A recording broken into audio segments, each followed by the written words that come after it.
So this is basically from the report, from the end of the report, a working conclusion, let's say, which says good CPD starts from looking at what teachers need in their context. So it is embedded in one's context.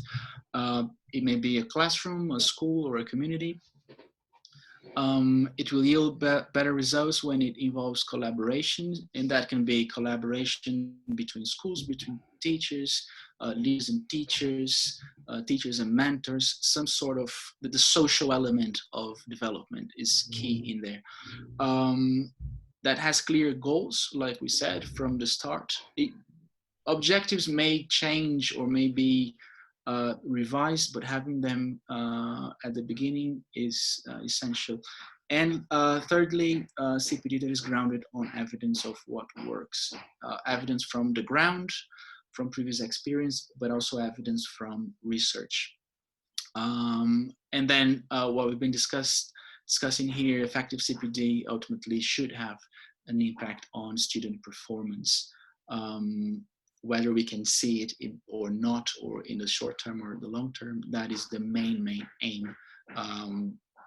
Losing focus of that, it means losing focus of the real purpose of CPD. So that was the conclusion from the first workshop and the first report. And then the two extra questions I have here are about collaboration.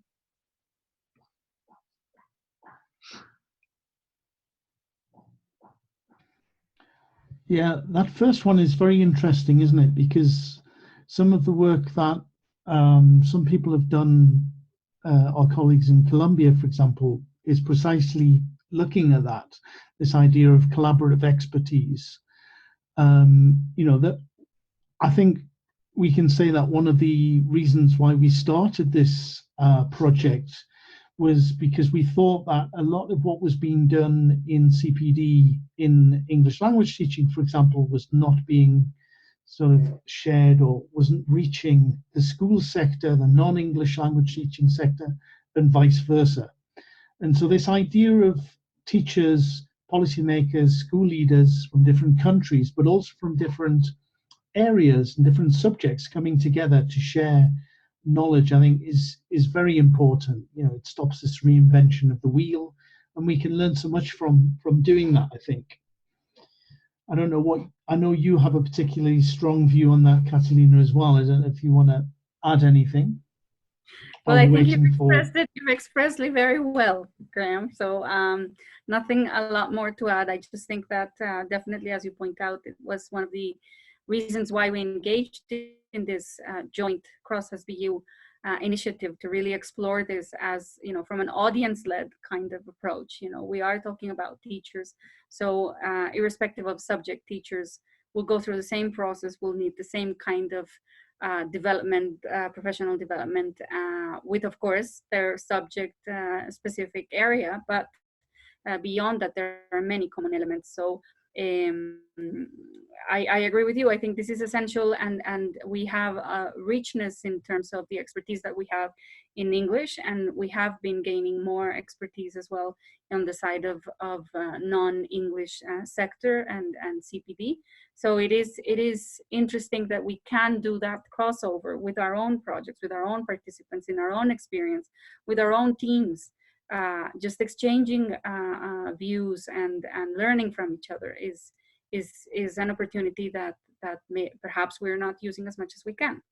And that has come across now in this chat, just talking about EAR, exploration, action, research, coming over from the EES side of the British Council, and then we have as well experiences on the side of our work in non-English sector, experiencing with different modes of supporting teachers. So definitely a very interesting bullet point there, a question raised by Willy, that I think I would even say that we're not far in the region from starting to actually design programs that actually bring on board these different elements. I mean, I would, first thing that comes to mind is in Colombia, Graham, we have this big opportunity with the Ministry of Education, where we have different components, and we do see that, you know, that crossover of work between our teams and experience in different areas. So that's really, really interesting. Thank you for bringing it up, Willy. Yeah, and I think Lorena also mentions this idea of, you know, the private sector learning from the public sector learning from the private sector, being able to help each other, and that kind of collaborative expertise is quite interesting as well. The last thing you want, I think, when it comes to education is people working in silos, really. Yeah, I completely agree, and I think you know, we must not forget that also evidence has shown that there is more difference, you know, between schools than within schools. So that, you know, school to school support will always help the improvement of the quality of the education. You know, learning from peers is super important. Yeah, it's a real eye opener. I know from the work that I've been involved in, and some people in the chat I know have been involved in Uruguay, for example. There's quite a strong collaboration in a particular project throughout primary school, where the private sector is working with the public sector, and there's so much learning going on, I think, through the remote teaching that is being done, and not only that collaboration, but we have teachers from outside the country getting an insight into what it is like inside Uruguayan primary schools, etc. And you've got all of that sort of sharing of knowledge and expertise going on that I think is really is you can see it having an effect on the teachers and then on the students as well, which is great.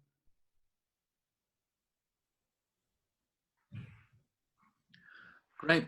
Just to add something here, I think a lot can be done as well at the level of the curriculum, be it an institutional curriculum or a national curriculum. I think the experience we've had here in Colombia shows that because the English curriculum has a lot that it can borrow or link or cross to other subjects. That has helped in schools to encourage teachers to work together. I'm talking here about English teachers and teachers from other subjects. Once the English language curriculum is not based on grammar and vocabulary and pronunciation, and is based on, I don't know, life skills or the environment or health and citizenship and things like that that are educational, this will cover other areas in a much broader way. And then teachers can more easily find the link between their subjects. So we had this last year, a couple of workshops here that had teachers from all subjects and English teachers, and the idea was that they would just talk maybe for the first time about where their subjects overlap and how they can develop projects together. So at the level of curriculum development, I think there's a great opportunity there for collaboration between teachers.